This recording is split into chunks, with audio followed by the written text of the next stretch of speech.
shamarran biyya arabaa jirtan martiin keessan jechuudha of eeggannoo guddaa gochuu qabdi jechuudha dogoggortanii waan kanatti galtan jennaan boonni keessan akka badii guddaa isinitti ta'e beekaa jechuudha shamarran biyya arabaa taatanii firii viizaa sejjedhaa kontiraata sejjedhaa bakka kamuu yoo jiraatan waan akka kanaa isinirra geenyaan ni ga'asii namoota baay'een himachaa jiru barreeffama kana hin argitu siniifan dubbisa jechuudha barreeffama kana maal akka ta'e irraas immoo akkamitti irraa of eeggachuu akka dandeessan isinittan hima jechuudha nagaan isiniif haa ta'u hordoftootaaf jaallatamtoota kabajamtoota maamiloota kiyya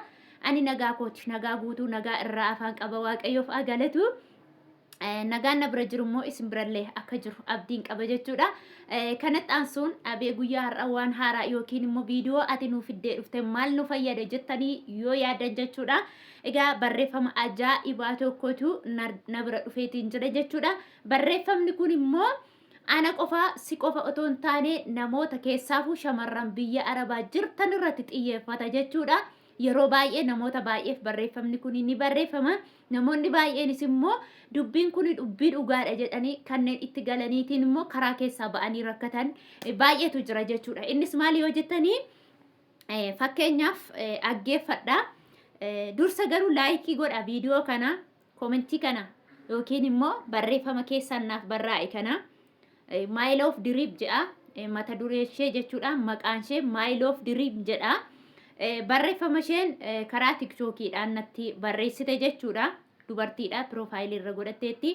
akkam jirta nageenyi rabbii bakka jirtutti siif haa baay'atu ani kaasuun jedhama wal haa barru ani beeksisa hojjechaan jira atis bakka jirtu teessee hojjechuu ni dandeessa ani hubachiisuu ni danda'a sirriitti hubattee itti fayyadamuu kan barbaaddu yoo ta'e karaa waasappii na dubbisii tin jettee jechuudha barreeffama kana laala dubbisaa baay'een keessa jechuudha barreeffamni kun yeroo baay'ee jechuudha namoota baay'eef ni barreeffama wantoonni akka kana yeroo baay'ee si'a irra baay'ee deddeebi'amee naa barreeffamaa tureera jechuudha kanaaf namoonni warreen akka kana isin irra ga'e barreeffamni akka kana isinitti dhufe koomentii banika koomentii nan dubbisa ka maaloo dhugumadhaa lakkoofsa kamii si dubbisuu dandeenya maaloo lakkoofsa kee azzalatti nuu maxxansi kan jettanii fi akkasuma immoo namoonni baay'een immoo jechuudha lakkoofsa kee beeksisi waatsaappii malee siin jedha waatsaappii siin jedhu yoo ati immoo jette tole siin jedhan jechuudha yeroo ati azzala keessu qaxxe jennaan kallattii ati jirtuu fi bakka ati jirtutti onlaayinii kallattiidhaan sitti dawwalu jechuudha yeroo sitti dawwalan immoo akkasuma jechuudha afaan dandeessuun sitti dhufu jechuudha afaan ati barbaaddeen nama ati barbaaddeen wal si quunnamsiisanii si dubbisiisu jechuudha kanaafu namoonni baay'een dhugumadha waanni kun hojii biizinesii guddaadha biizinesiin kun bor makiinaa si bichisiisa bor mana viillaa si bichisiisa kanaafu hojiin ati amma irra jirtuu fi hojiin ati amma uftee itti galtu wanta hojii kee amma irra jirtu sanarraa waan si kaachisu yookiin immoo waan si gadhiisisu miti manuma madaamii teessee ni hojjetta kanati ergitu maallaqa qofadha jedhu jechuudha wanti kuni jechuudha maal akka ta'e adda baasaa beeka wanti kuni gochaa yookiin immoo wanta 666 jedhamu yookiin immoo illumineetii jechuudha namoonni baay'een akkasuma dhaabbata keenya keessatti qorichoota hedduutu kanaan durallee viidiyoosaa namoota ittiin dhukkubsatanii qoricha sana fudhatanii ittiin makaraa meeqa arganii karaa keessaa ba'aa dhaabanii miidiyaa irratti ba'anii himatan viidiyoosaa isin jedheetiin ture jechuudha asiin yoo galtee qoricha gosa kamiifuu yoo barbaadde ni siilaannaa dhukkuba gosa kamiyyuu yoo ati qabaatte firii ni fudhata tajaajila keenya keessaa inni kun isa tokkodha lammaffaa irratti makiinaadha fudhatta sadaffaa irratti mana viillaadha fudhatta isan booda ati abbaa qabeenyaa taate addunyaa kanarratti mootee ni jiraattaa jedhanii ufanii si amansiisu jechuudha maallaqa ta'e si kaffalchiisu maallaqa sana gaafa ati kaffalte itti galisiin jedhu gaafa waan kanatti galte immoo karaa keessa baatu maallaqa sanas waan argattu miti maallaqni sun siin deebi'u tokko lammaffaa immoo namni kamiyyuu jechuudha namni biyya lafaa kanarratti jechuudha harki hin ejjenne makiinaa sii laatamuu fi dafqi hin dafqine manni viillaan sii laatamu maal jettee yaadda ofuma keefootu otoo akkas ta'eeti namni inni kan maaliif ta'a mana viillaan otoo ta'e addunyaan kun galabbaxamee dhaqee ture jechuudha. Kanaaf mana madaamii keessa teesse otoo mana madaamii jirtu madaamiin tasa sittiin buutu ati kan ergitu maallaqa kee bichaa erguu maqaa kee kennuu galchitee firmaa kee farramtee oma gootee piroosesii kee erguu qofaa kan ati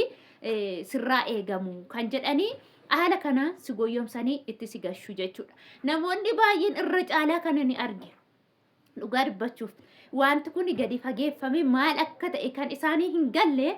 beeksisni kun hin beeksifama tiktookii irratti argaa jirtu. Yeroo inni beeksifamu koomentii cufanii jiru. Koomentii jalatti otoo jiraatee ijoolleen tokko tokko siin barree jirraa edaa isin warra akkas ejjatudha jedhanii koomentii barreessu. Akka kun hin barroofneef immoo keessaan goranii beeksisa isaanii beeksisanii ka'anii isan boodammoo abbaa barbaadan fooloo godhanii barreeffama akka kana abbaa barbaadan irratti barreessu. Inni dhageenyee fi inni hin beekne dhuguma jedhee xaaqee itti gala. Tokko maallaqa keetu badaa. Lammaffammoo amantii kamiyyuu keessa jiraatte waan akka kanaatti galuun karaa keessa baatu borummoo jechuudha. Ukkuban taaneef waan hin taaneef gaafa saaxilamtu dhugaa sitti fakkaata har'a. Makiinaan biyya lafaa dhugaa sitti fakkaata. Viillaan biyya lafaa dhugaa sitti fakkaata. Bashannanni biyya lafaa dhugaa sitti fakkaata. Gaafa piroosesii kana hundumaa fixatte ati ni dhuftaa teessoon keenya Adaamaadha siin jedhu teessoon keenya immoo Sudaan Kartuumii siin jedhu bakka adda addaa sitti himu jechuudha. Bakka barbaadde ni dhuftaa guyyaa nuti kootu siin jenne simannaa ajaa'ibaa sii goona paartii sii qophaa'a kana kanatu sii ta'a kana kanatu sii ta'a akkasitti hin dandeessu faana odeessitee jechuudha. Maaliif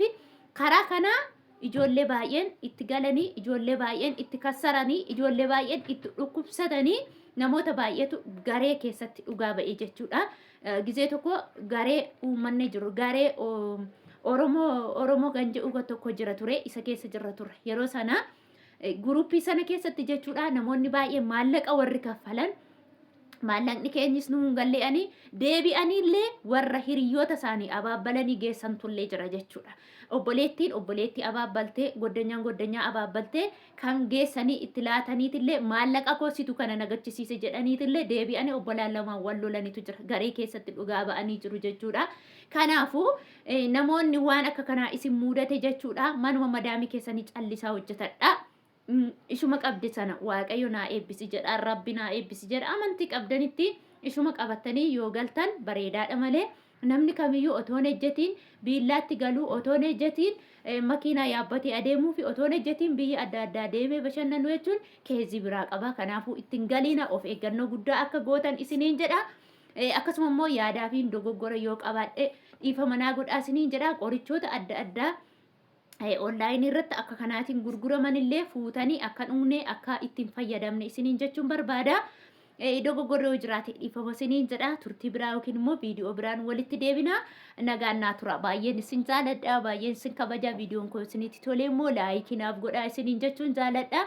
Nabbaa barbaadan itti immoo sheer godhaa hiriyoota keessaniif isin fayyaduu danda'a. Maaliif nama tokko nama lama otoo hin taane nama baay'ee fayyaduu danda'a viidiyoon kun jedheetii yaada. Turtii gaarii isiniif haa ta'u.